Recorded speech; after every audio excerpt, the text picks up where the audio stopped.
Այս անցած շաբաթը, անցած երևի 20 օրերին քննարկումներում շատ էր շոշափում քաղաքական բանտարկյալների թեման, քաղաքական հետապնդումների թեման ու քաղաքացիական պայմանագրի պատգամավորները հիմնականում ընդդիմանում էին, չէին հասկանում ինչի մասին է խոսքը, այսպես չկա նման բան Հայաստանում, ինչ քաղաքական հետապնդում, ինչ քաղաքական պատվեր,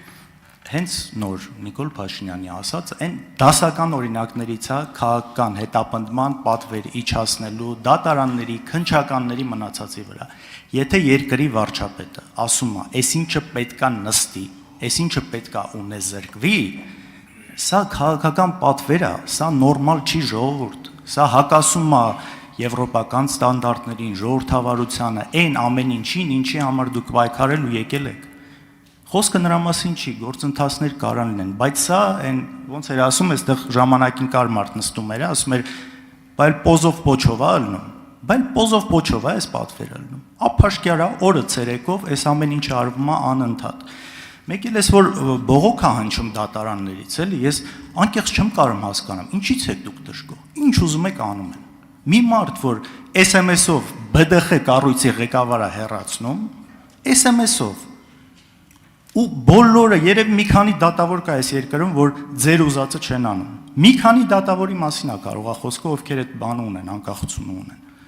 Ու լավ, ինչ է նշանակում, ժողովուրդը մեզնից ուզում է այս։ Ես հավատում եմ, բայց նաև դա ինչի է այտենց, որովհետև տարիներով այն եղած վատի վրա այնքան մեծ դոզա սուտ եք ավելացրել, բայց ձեզնից էլ պահանջում են։ Իսկ մեզնից գիտեք ինչ են պահանջում։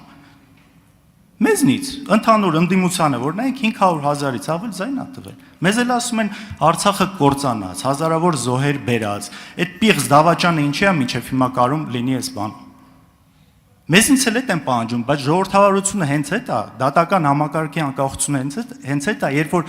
դատավորները հաշվելու են օրենքի ավարտեք եւ չափավորեք ձեր ոչ թե մի մարդու։ Ներողություն։ Պարոն Ալեքսանյան, ձեզ նախազգուշացում եմ հայտարարում պիղծ դավաճանը հերետա արտահայտության համար։ Համեցեք, պարոն Փաշինյան։ Ներողություն։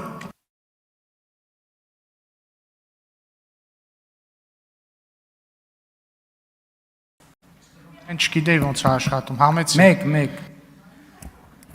Ես առաջարկում եմ, եկեք քաղաքական էմոցիան, ճաշակները, գնահատականները թողենք մի կողմ։ Լավ վերջո ես ուզում եմ հասկացեք, ասում եք ժողովրդավարություն, օրինականություն, եւ ինչ տերմիններ օգտագործեցիք, բոլոր տերմինները չկարողանալով մեջբերել եւ հիշատակել, հղում անելով այդ բոլոր տերմինների վրա։ Եկեք բոլոր էմոցիաները դնենք մի կողմ։ Դուք ինչ եք միլիոնատեր։ Դուք ինչի հաշվին եք միլիոնատեր։ Ձեր ընտանիքը ինչի հաշվին եք միլիոնատեր։ Գնում ես հյուսիս, ձերն է, քաղաքի հյուսիս։ Գնում ես հարավ, ձերն է։ Գնում ես արևմուտք, ձերն է։ Գնում ես արևելք, ինչի հաշվին եք դուք միլիոնա։ Լավ, ամեն ինչ դնենք մի կողմ։ Դրա բացատրությունը դուք կարաք տաք։ Դուք 10 տարի եղել եք իշխանություն, ես էլ արդեն 8 տարուց ավել վարչապետ եմ։ Ես ինչի միլիոնատեր չեմ, դուք ինչի եք միլիոնատեր։ Բացատրեք ինչի եք միլիոնատեր։ Այդ ունեցվածքը որտե է ձեզ լավ, ամեն ինչ դնենք մի կողմ, դատարաններ, ամեն ինչը, դուք ոնց եք միլիոնատեր։ Ու դուք ուզում եք ասեք, որ դուք պետք է Հայաստանի Հանրապետությունում տենց շարունակեք մնաք միլիոնատեր, ամենայն բանով Աստված բոլոր երեխեքին տա առողջություն, երկար կյանք, կրթություն, հաջողություն, բախտ, երջանկություն, հորով մորով մեծանան բոլորը, բայց դուք ուզում եք ասեք, որ ձեր միլիոնները պիտի ժառանգեք ձեր երեխաներին, ձեր երեխաներն էլ իրենց երեխաներին, ես ձեզ կներեք ուղիղ ասում եմ, որ չի լինելու այդ բանը։ Չի լինելու այդ բանը։ Հիմա ոնց ուզում եք մեկնաբանեք։ Եվ դա ինձ համար քաղաքական խնդիր է, ոչ թե անձնապես, հասկանում եք, անձնապեսի մեջ չի։ Իմ խնդիրը այն չի, որ ինչ որ մեկը միլիոնատեր է։ Իմ խնդիրը այն է, որ ինչ որ մեկը միլիոնատեր է մեր ժողովրդի հաշվին։ Իմ խնդիրը մենակ է դա։ Եվ դուք տարբերակ չունեք, հասկանում եք, սա անձնական, անձնավորված հարց չի։ Դուք պետք է հատիկ ամեն ինչը պետքա վերադարձվի Հայաստանի Հանրապետությանը։ Եվ այո, դա իմ քաղաքական առաքելությունն է, պահանջն է եւ պարտավորությունն է, որ ես ստանձնել եմ ժողովրդի առաջ։ Էլի եմ ասում, անձնավորված չի։ Ոչ մի պիտակ, ոչ մի բան, մագդիր չեմ օգտագործում։ Բայց տարբերակ չկա։ Արձագանք։ Տեսեք, թե ինչը ում պետքա վերադարձվի, ժողովրդավարական երկրում պիտի որոշի դատարանը, ոչ թե երկրի առաջին դեմքը փաստացի։ Այն ինչ դուք ասում եք, հակասում է այս ամեն ինչին, շատ պարզ միտք եմ ասում։ Համոզված եմ, այստեղ շատերը կիսեն այդ միտքը։ Երբ որ դուք կանգնում եք երկրի ամենաբարձր ամբիոնում ու ասում եք,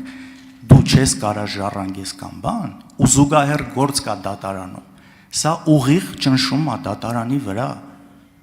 Ես իմ ամեն լումայի համար այդ պատասխանը տալու եմ, կամ չեմ տալու, դա դատարանում է, բայց դուք այստեղ դրա մասին խոսալով խախտում եք ամենահիմնարար սկզբունքը, այս ամեն ինչի, ձևախեղում եք ամեն ինչ, ու նաև ձեր մոտ այդ ընտրողաբար մոտեցումը, ձեր մոտ կա էլ նախկին, էլ մարզպետ ներկանում հետ կապված այնքան հոդվածներ եք գրել ժամանակին, բայց հիմա ձեր մոտ են ու իրանց հետ կապված դուք խնդիր չունեք։ Ուրեմն այս ամեն ինչը անձնավորված է։ Ու եթե իմ սաղ կյանքի իմաստը լներ ինչ որ բան ժառանգելը, ես հիմա այստեղ նստած չէի լինի։ Ես իմ համար հանգիստ ինչ որտեղ կլնեի, ունեցվածքը շուտվանից ծախած, հանգիստ ու այս ամեն ինչից հեռու։ Էնպես որ դա չի այս ամեն ինչի մեջ մոտիվացիան լինելու։ Իսկ ձեր արածը հետագայում ինձ թվում է քրեական վարույթների շատ բան նյութ է դառնալու այս պահվածքու։ Պարոն Քոչյան, ավարտեք։ Գիտեք, քանի որ այդ հատվածի հետ խոսակցությունը սկսեց հոգևոր թեմայից, ձեր հարցին էլ անդրադառնամ նույն տրամաբանությամբ։ Նոր կտակարանը ասում է, այս նախադասության միշտ առաջ կեսը գիտեն, երկրորդը չգիտեն։ Ոչ թե չգիտեն, այլ չեն հիշատակում։ Ասում է մի դատիր, որ չդատվես, որովհետև ինչ դատով դատես, նույն դատով էլ դատվելու ես։ Հիմա ասում եմ, այն ինչ որ ես ձեզ ասեցի, ես այո, ձեզ դատում եմ եւ ես ձեզ դատելու եմ եւ պատրաստ եմ նույն դատով դատվել։